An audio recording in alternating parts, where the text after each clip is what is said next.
Well, we had a good weekend. I thought the players played well. We played our style of football, and excellent crowd. And if anything, I can say it was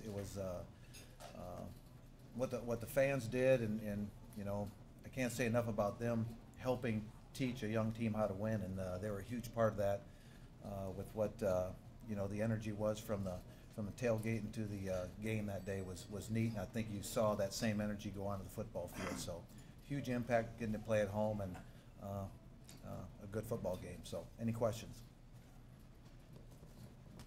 Talk about Illinois State. What are you seeing out of them? They've kind of had their ups and downs. Illinois State is 6-2. Their quarterback Matt Brown just broke Ryan Helming's record as far as the all-time leading passer in the Missouri Valley, and which goes to show that he's been around a while, and he's been executing and making a lot of plays. So they throw the football, they throw it well.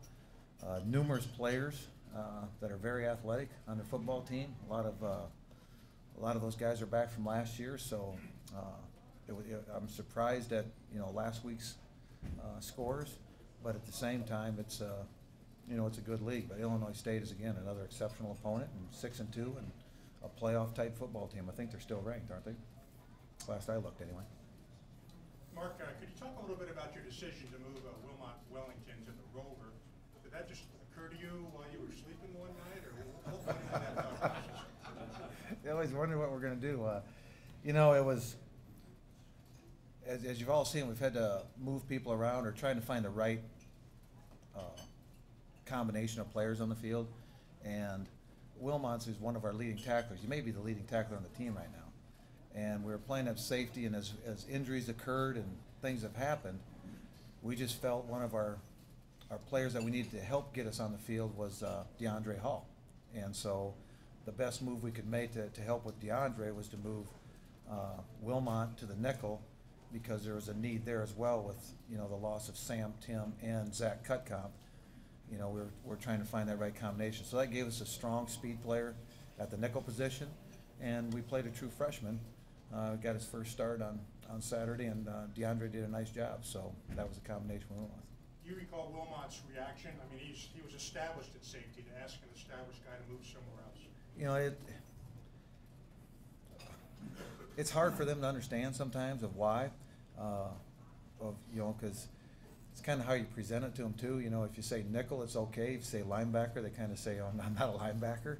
So we presented to him that he was the nickel, and but he's a real physical player, one of our more physical players, and he's out for what's best for the football team, and it just played out that way. But there's always you bring them in, you talk to them before you do it, and you help them understand why you even came up with the idea, and if they buy into it, they play like Wilmot did the other night.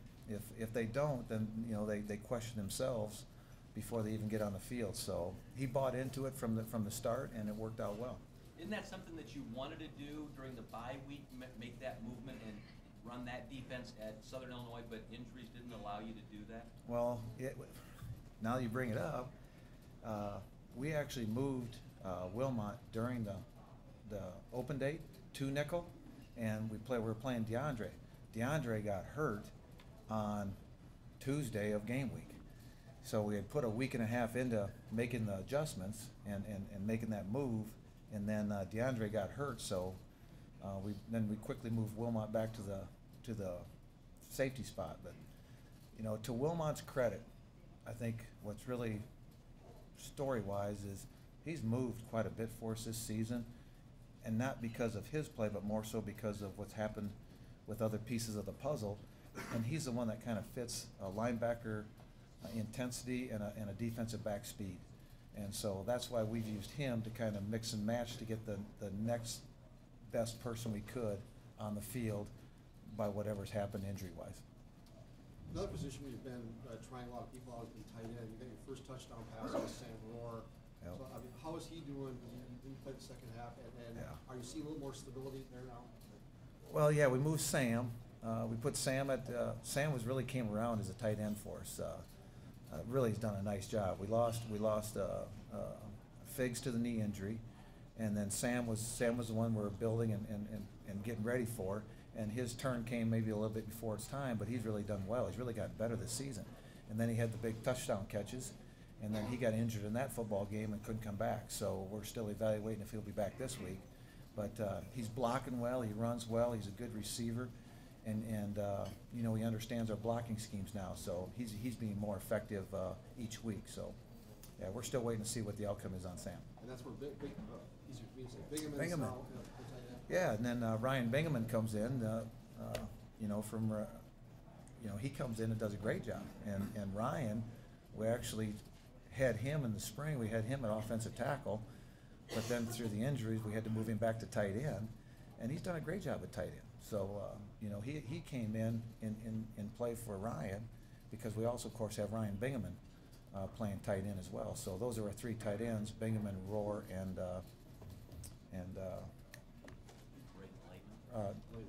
Lehman, Braden Lehman. Yeah, Braden was the one that got to play a lot the other night. And Figaro's done for you now? Figures out, yeah, he did knee surgery.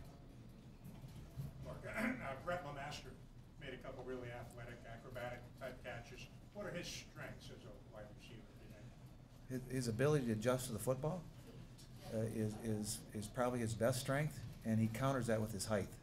He's got great height, and he's got real good speed. And so once he gets out running, you know, he's able to, you know, to outrun people.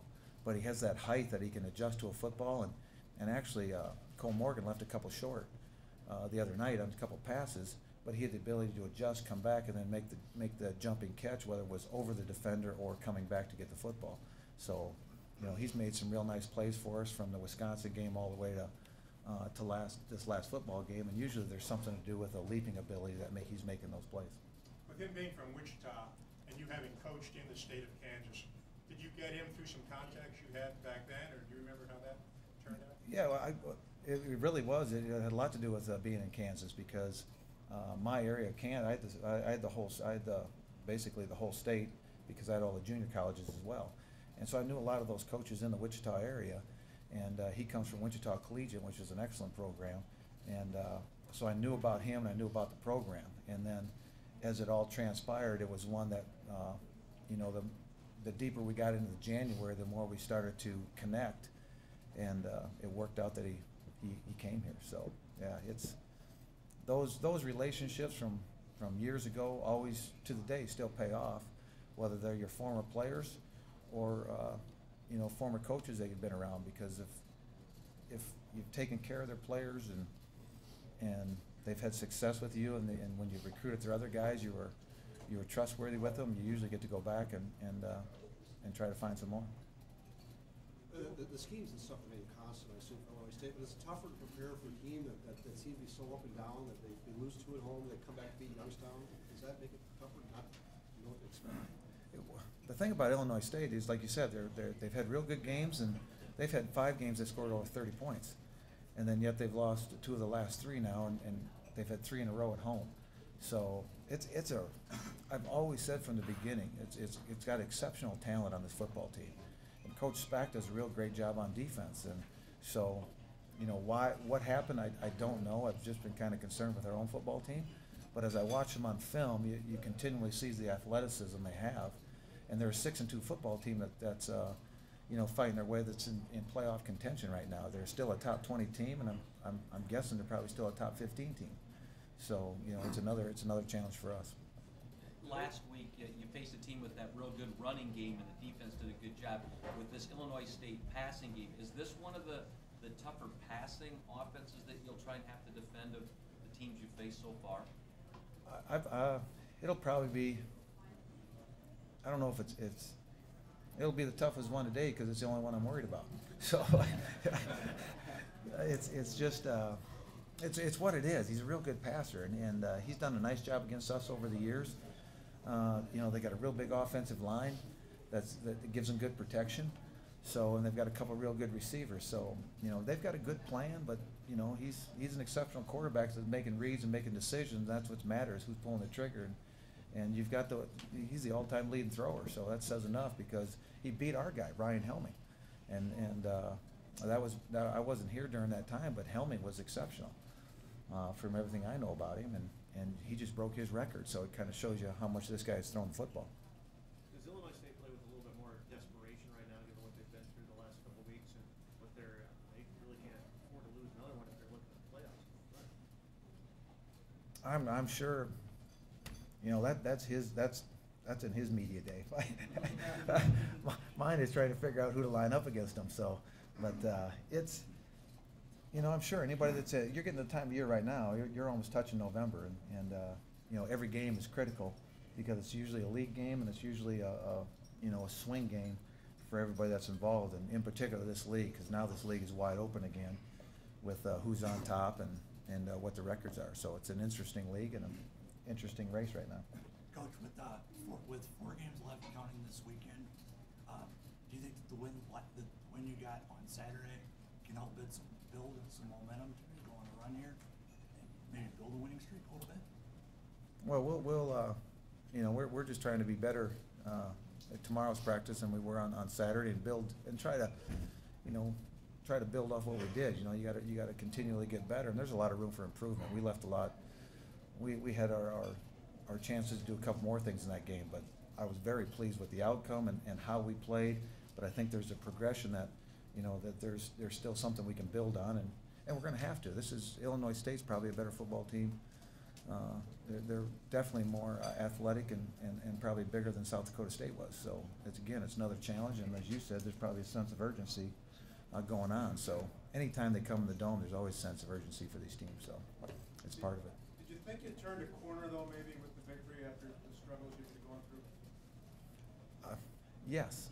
Point blank, the answer is that yes, I did believe. And probably last week was the first time that I felt at least a sense of ease during practice that, you know, it was the football team was getting better progressively day to day, because it even dates back into the open date.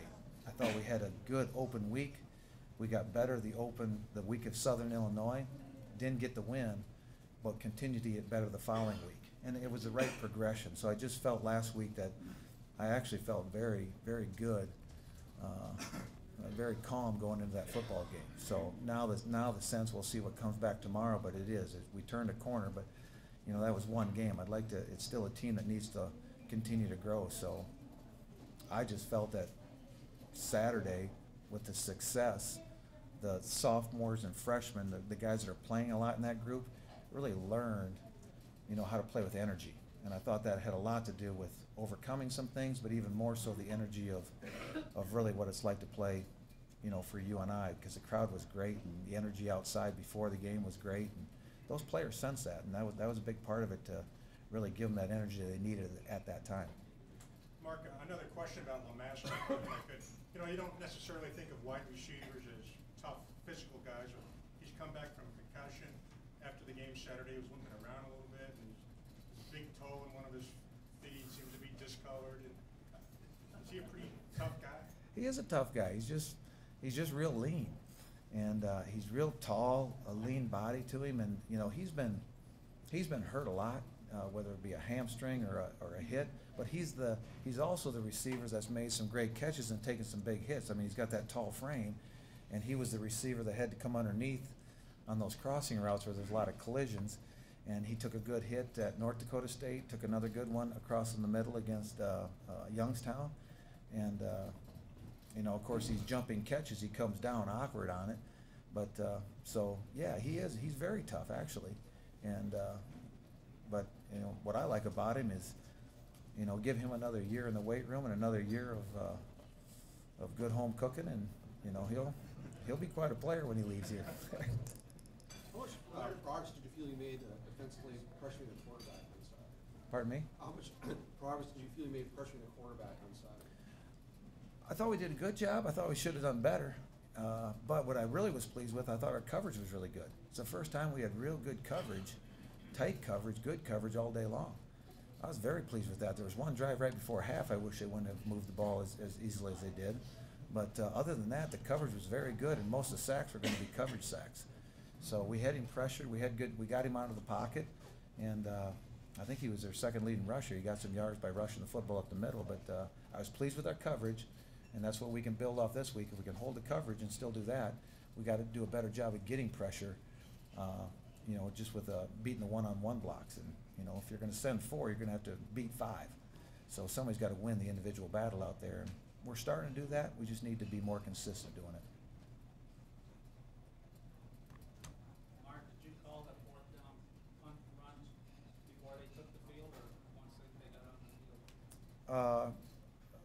It's a decision that's made basically, Bernard usually makes the decision. We'll give him credit for that. It was a good play. It was an opportune moment. The opportunity presented itself, and those things are always there. It's just you try to use them when they give you the best chance of success too. And Kyle made a great decision of what he did with the football, but I thought that execution was very, very good, because when you only do it once every 12 years, you don't know what you're going to call it. So they executed, it was good. So they might get another one. So they ran it well.